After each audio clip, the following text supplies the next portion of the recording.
my annoying sister. Hope you like this story. In this story, there are two characters, namely Melody and KUROMI.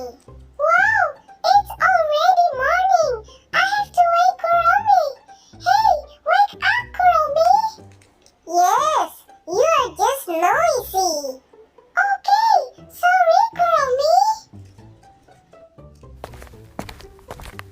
Finally, KUROMI and Melody took a shower first. Wow, their bathroom is really beautiful, isn't